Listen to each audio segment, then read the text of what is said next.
আপুনি চাইছে এছজি ইনফৰমেশ্যনত এনপিএছৰ কৰ্মচাৰীৰ কিমান দুৰ্দশা হৈছে, অৱসৰপ্ৰাপ্ত এনপিএছ কৰ্মচাৰী পৰিয়ালৰ কিমান দুৰ্দশা হৈছে তাৰ এটা সৰু কাহিনী আমি জনাব বিচাৰিছোঁ। এনপিএছক লৈ আমি এটা বিশেষ বিষয় উত্থাপন কৰিছিলোঁ। নিৰ্বাচনৰ পিছত এনপিএছৰ যিসকল কৰ্মচাৰী আছে তেওঁলোকৰ বাবে চৰকাৰে কিবা কৰিব নে নকৰে।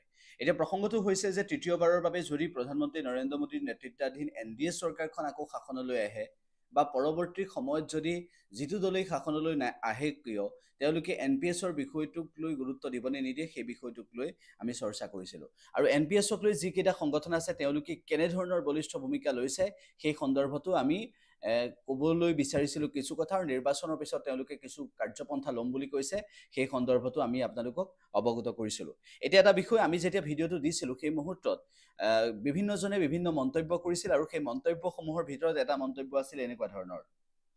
আব্দুল শ্বহীদ নামৰ এগৰাকী যুৱকে লিখিছিল যে দাদা, মোৰ দেউতা এজন অৱসৰপ্ৰাপ্ত শিক্ষক, বহুত বছৰ কাম কৰাৰ পিছত 2013 চনত তেওঁ কাৰ্যকৰী হৈছিল। তেওঁৰ সেই যি অপ্ৰাদেশিকতা আছিল তেওঁৰ প্ৰাদেশিকীকৰণ হৈছিল, সেই সন্দৰ্ভত তেওঁ কৈছে। তাৰপিছত 2022 চনৰ এপ্ৰিলত ৰিটায়াৰমেণ্ট হয়। যিহেতু এনপিএছৰ অধীনত আছিলে, অৱসৰ পোৱাৰ পিছত এনপিএছৰ পৰা যিমান টকা পেঞ্চন হিচাপে লাভ কৰে সেইখিনিৰ ঘৰটো চলা কেতিয়াও সম্ভৱপৰ নহয়। 500-700 টকা পেঞ্চন পায়, ল'ৰা ছোৱালীক শিক্ষা কেনেকৈ দিব, নিজৰ বেমাৰৰ টেবলেট কিনিবলৈকে সেয়া নহয়। অৱসৰ লোৱাৰ পিছত ইনকাম কৰিবলগীয়া কোনো ব্যৱস্থা নাই, যিটো বেমাৰে দেখা দিয়ে।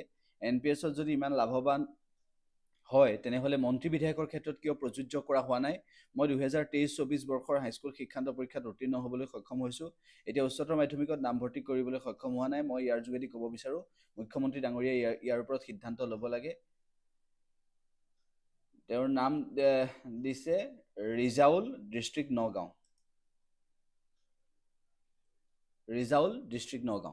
তেওঁ তেনেদৰে কমেণ্টত লিখিছে আৰু সেই বক্তব্যখিনি তেওঁ উপস্থাপন কৰিব বিচাৰিছে। এতিয়া প্ৰসংগটো হৈছে যে এনপিএছক লৈ যিকেইটা বিষয় উত্থাপন কৰিছিলোঁ তাৰ মাজতে কেনেকুৱা এটা পৰিস্থিতি সেয়া গম পাইছে। 500-700 টকা পেঞ্চন পালে সেয়া টেবলেট কিনিব নে 500-700 টকাৰ পেঞ্চন পালে সেই পইচাৰে পৰিয়াল চলাব, 500-700 টকা পেঞ্চন পালে সেই পইচাৰে নিজৰ ল'ৰা ছোৱালীক পঢ়ুৱাব।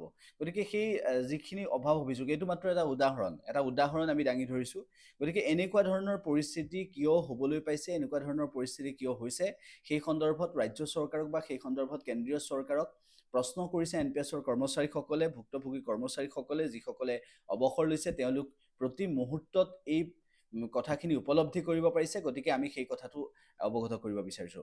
গতিকে এনপিএছক লৈ যিকেইটা বিষয় আমি পূৰ্বতে উপস্থাপন কৰিলোঁ আৰু সেই বিষয়বোৰৰ লগত আজিৰ এই বক্তব্যটো, আজিৰ এই যিটো কমেণ্ট পঢ়ি দিলোঁ, তেওঁ যিখিনি কথা কৈছে 500-700 টকাৰ টেবলেট কিনিব নে পৰিয়াল চলাব, সেই বিষয়টো যে উত্থাপন কৰা হৈছে, সেই বিষয়টো যে তেওঁ সন্মুখলৈ আনিছে, এই কথাখিনি অত্যন্ত গুৰুত্বপূৰ্ণ। লগতে আৰু এটা কথা আমি ক'ব বিচাৰিছোঁ যে এনপিএছৰ কৰ্মচাৰীৰ বাবে নিৰ্বাচনৰ পিছত, এই নতুনকৈ চৰকাৰ গঠন কৰাৰ পিছত যদিহে কিবা সিদ্ধান্ত লয় তেনেহ'লে তেওঁলোকৰ বহু উপকাৰ হ'ব। আৰু এনপিএছ কিমান ভয়ংকৰ অৱসৰপ্ৰাপ্ত কৰ্মচাৰীসকলৰ কাষলৈ যাব লাগে প্ৰতিনিধিসকল, জনপ্ৰতিনিধিসকল, তাৰ পাছত তেওঁলোকে বুজি উঠিব।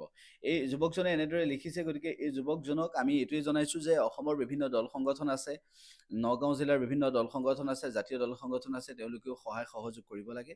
আৰু সেই যুৱকজনক সহায় সহযোগ কৰাৰ ক্ষেত্ৰত নগাঁৱৰ জাতীয় সংগঠন বা নগাঁৱৰ বিভিন্ন সংগঠনৰ নেতাকো আমি অৱগত কৰিবলৈ চেষ্টা কৰিম এই বিষয়টো। আৰু লগতে আৰু এটা কথা কৈছোঁ যে ৰাজ্য চৰকাৰে কিন্তু এনেকুৱা ধৰণৰ সমস্যাবোৰ বঢ়াবলৈ চেষ্টা কৰি আছে।